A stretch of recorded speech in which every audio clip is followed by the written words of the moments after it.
Well, Pink Shirt Day is coming up again, and many parents are not aware that while well-intentioned, Pink Shirt Day is being used by activists to politicise gender theory and sexual identity of school children under the guise of anti-bullying programs, rather than deal appropriately with the issue of school bullying, which we're all concerned about. Pink Shirt Days are predominantly and have always been about promoting an LGBT narrative, and it's back for another year. Here's another reminder why you should avoid it.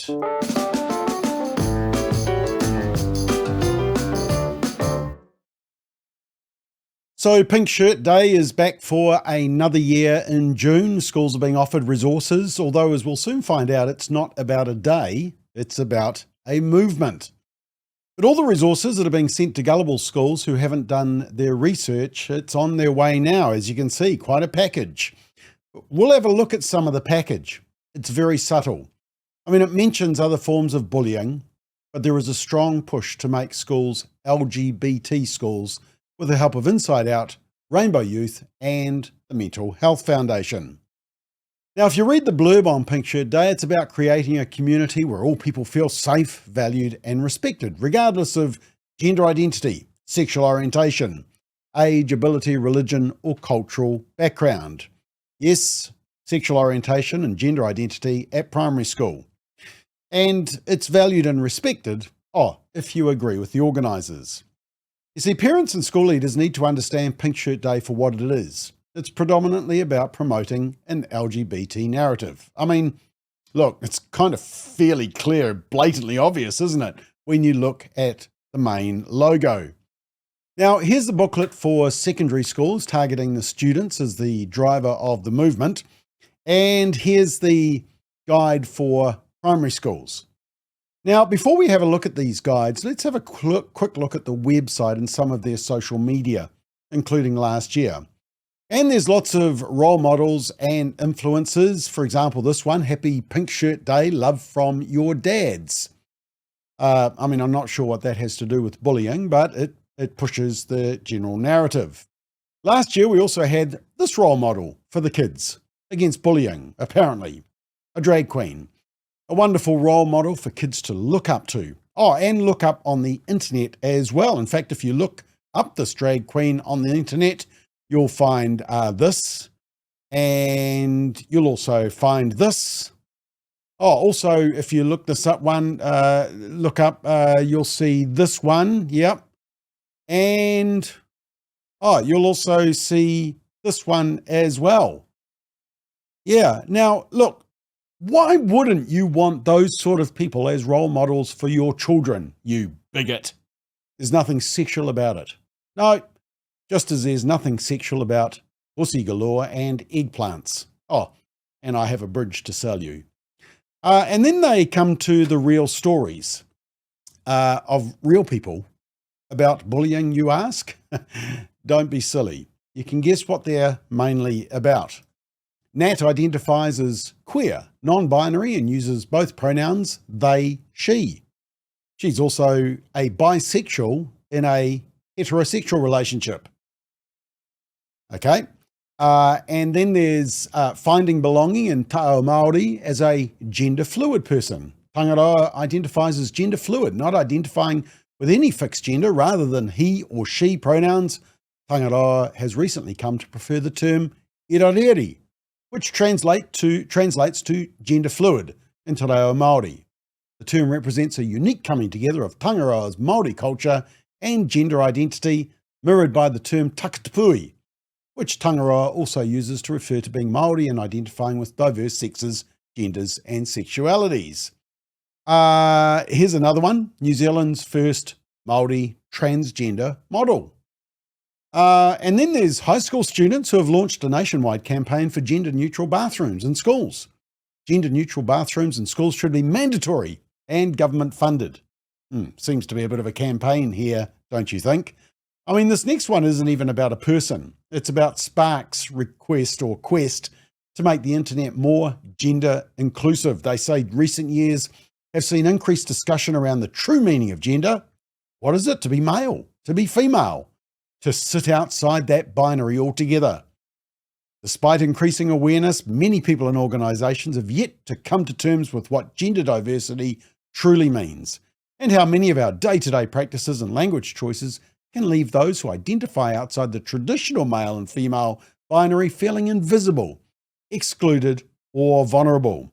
And so they've got the Beyond Binary Code, a deceptively simple yet powerful idea, a free piece of HTML code that you can paste and copy and paste on the website's back end. And the code includes all those extra options, gender diverse communities. Even has a would rather not say category. We've got a Samoan whawhawhine. There's also a gay Auckland City Councillor and a gay TVNZ reporter. And then this one, Nicola, who says he is a woman. He's a father, an Anglican priest, and he is a transgender woman. Says, when I was 53, I was on a retreat. I had this profound sense of clarity that at some point in my childhood, I had left my body and moved house into my head and been there ever since. I felt this sense of call to find this lost self. And then Nicola read Georgina Byer's book and said, as I was reading Georgina's story of her childhood as George, I realised she was telling my story. That was the first inkling I had that I might be transgender. I didn't want to be trans, but I felt that God had led me to stumble on this book. I prayed to God and said, God, if this is what I'm meant to be, then I opened myself up to that possibility. He came to feel comfortable identifying as non-binary or gender fluid. I told my wife first, and she said, quote, I've always known something like this about you. This gives me hope that you'll become the person you were always meant to be. Yeah, you sort of get the very strong narrative being pushed through all these stories and role models, eh? The focus is not on bullying, but you probably already knew that. It's on indoctrinating as many children as possible in radical sexuality and gender fluidity and confusion. And then we come to the books that they recommend. Now, here's a recommended book list for Pink Shirt Day, which includes My Shadow is Pink, a book about a young boy born with a pink shadow that loves princesses, dresses, and things not for boy. According to Amazon, the book empowers LGBTQ children, teaches children the concept of diversity, equality, and inclusion. And note that I've just up the top there circled that this is for both primary and early childhood education. Yes, preschoolers. They can't start targeting your kids soon enough. There's also Raven Wild, the tale of a mystical gem and one woman's journey of self-determination in transition from the boy she once presented herself to be into the woman and hero that she would come to know herself as. And a world of wider spectrum of queer identity operating outside of the oppressive, cis, heteronormative, patriarchal structures. Raven Wild is the story of Raven and a young woman's journey through self-discovery and the affirmation of her experience and existence, and the affirmation of the existence of gender diversity and of trans people. Oh, note up the top there, primary and early childhood education. And then there's Promised Land, an LGBTQIA plus themed children's book. Are you surprised? Provides a beautiful and refreshing interpretation of what it means to be normal, and that includes being LGBT. And unlike the usual expectation of an LGBT storyline where the characters face fear of coming out and navigating a world that does not accept them, Promised Land presents the opposite. We've got Jack, a farm boy, and Leo, a prince. They live happily and peacefully in a world where no one cares if you were straight or gay. And the book, they meet by chance and immediately fall in love. And then there's Maiden, this one. Nope, not that one. Hang on, let's just go back. Here we go, Maiden Voyage. The reviewer says, what I liked about this book is that at no point did it feel different from the usual fantasy pirate adventure genre. It didn't focus on the relationship between the two females being any different from normal. Two women whose friendship turns into love. Full stop. Yeah, remember this is for primary age. And you'll notice that these are all cartoon image books, very attractive to very young children. Now for intermediate and secondary students, in the past, They have recommended Seeing Gender, an illustrated guide to identity and expression. The Savvy Ally, a guide for becoming a skilled LGBTQ plus advocate. And also Raising LGBTQ Allies, a parent's guide to changing the messages from the playground. There's also Rick. Rick is about an 11-year-old asexual, not sexually attracted, but that means he must be LGBTQIA plus, apparently. But note, these books that they want intermediate and high schoolers to read also include these ones. It Gets Better, a compilation of stories about coming out, including activists Dan Savage and Ellen DeGeneres. Supporting Aotearoa's Rainbow People, a practical guide for mental health professionals, but they want secondary school and intermediate kids to read it. The authors are Rainbow Youth, Inside Out and Gender Minorities, Aotearoa and Victoria University. Now, if that doesn't scare you, nothing will. The guide also includes sections on appropriate language and pronoun use. Whew. Now, look, to be fair, there are some good anti-bullying books recommended, which cover all forms of bullying. But it's very obvious where the emphasis or focus is. So let's just have a quick look at the teacher guide for what they're saying to primary schools. And they say that Pink Shirt Day is more than just a day. It's a movement. And your donation fuels the ability to reach more people and create lasting cultural change. And then they talk about keeping the kaupapa going. They say it takes more than one day to make Aotearoa a place free from bullying. That's why it's important to carry on the Pink Shirt Day even after it has come to an end. And then into Inside Out, a charity that works to give rainbow young people a sense of safety and belonging. It provides resources, information, workshop consulting, support for individuals, schools, workplaces, community organisations. Check out the resources, including ending rainbow-focused bullying and discrimination, creating rainbow-inclusive school policies and procedures, as well as video resources sharing the voices of rainbow tamariki. And then on the right there, you'll see it says use resources such as RSE, Relationships and Sexuality Education. Yep. You know, the radical RSE curriculum, which has just been withdrawn because it was so extreme. But remember, this is the guidance for primary schools. And then there is help for primary schools and advice from Inside Out, Outline Aotearoa, and Rainbow Youth. Now, let's have a look at the secondary school guide. And this stuff, I think, is probably more concerning because pretty early on, they reveal the real agenda. They talk about homophobic, biphobic, and or transphobic bullying, or refer to bullying based on a person's sexual orientation or gender identity. And they say in Aotearoa, rangatahi who identify as lesbian, gay, bisexual, transgender, queer, intersex, asexual, takatapui, or other sexuality and gender diverse communities. Oh, by the way, this is high school, also referred to as the rainbow community. And then down the bottom there, you'll see they focus on the campaign, which we talked about earlier, the high school students launching a nationwide campaign for gender neutral bathrooms in schools. And then on to page 6, and it's talking about spreading the workload by setting up a committee.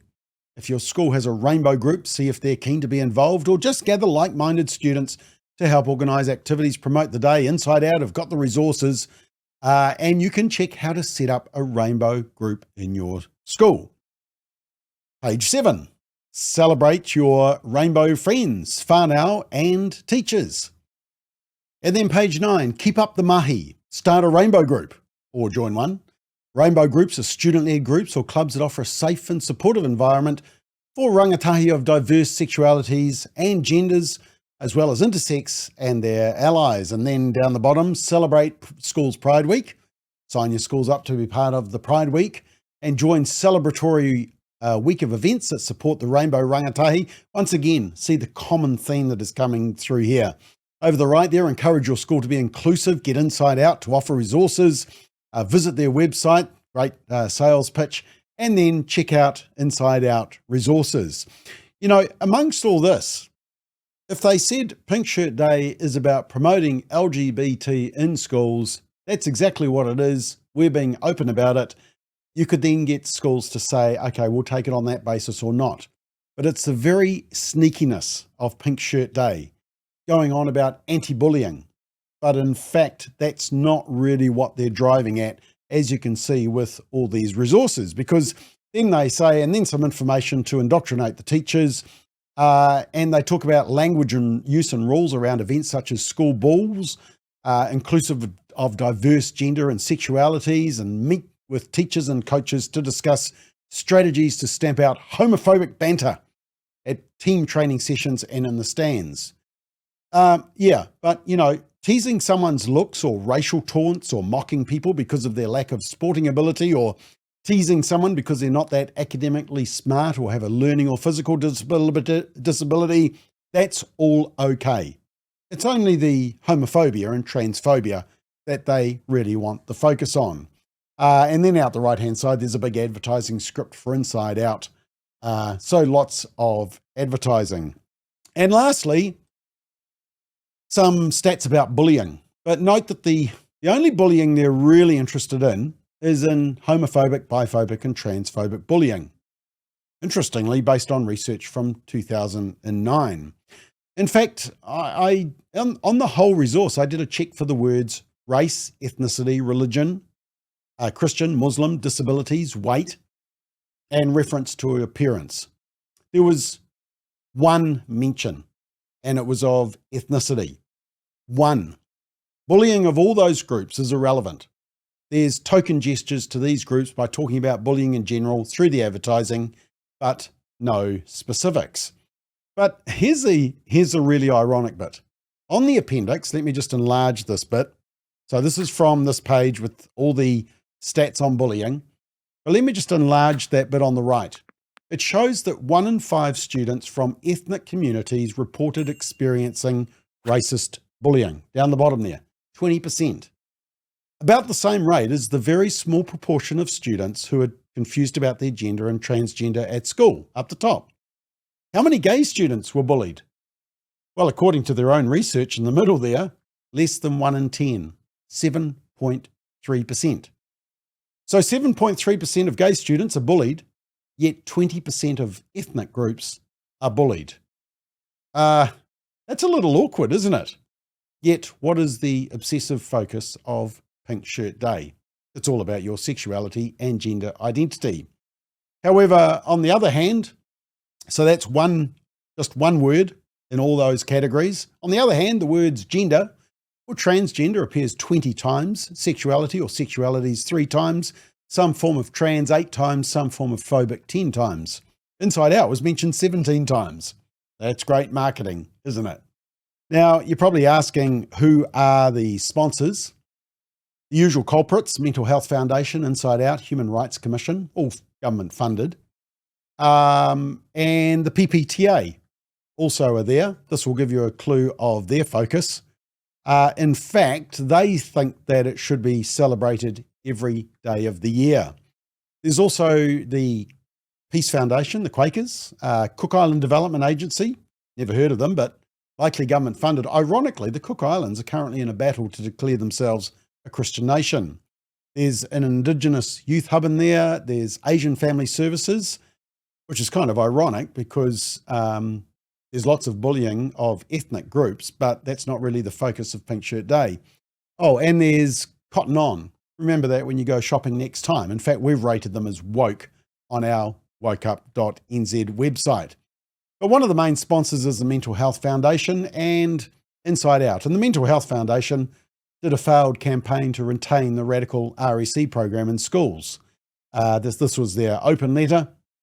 But the Mental Health Foundation isn't too keen on parents' rights. They made that clear in an interview when they were promoting the radical RSE program. Have a listen to what the head of the Mental Health Foundation said about the rights and roles of parents. Yeah, I mean, I think parents are always part of this process, but we need to flip it around. This is actually children's and young people's rights. It's not the parents' right to decide whether a young person should be equipped for life. It is the young person's right to be equipped for life, and as a nation, that's what we should be doing. Wow. It's not the parent's right to decide whether a child should be equipped for life. It's our job, he says. Parents are just part of the process. 5 to 8-year-olds. Primary age should be indoctrinated with extreme sexuality and gender fluidity because Sean says, head of the Mental Health Foundation, it's his job. It's the state's job, not you as the parents. Shocking. But this is the government-funded organisation alongside the Radical Inside Out group, which is part of Rainbow Youth. So, you can't say you weren't warned. Now, once again, please note, we're not telling you whether you should or should not observe Pink Shirt Day. It's your decision. We just think you should know what's driving this day and the agenda behind it. They're not being open about it. They're not being honest about it. And many people simply haven't been aware of this. We need to help schools focus on all forms of bullying and on all victims. Supporting Pink Shirt Day, no matter how you do it or what narrative you may present in your school, it's still supporting a radical sexuality and gender ideology being pushed towards your children and grandchildren. Let's end all forms of bullying, not just the ones that the Mental Health Foundation and Rainbow Youth and Inside Out are obsessed with.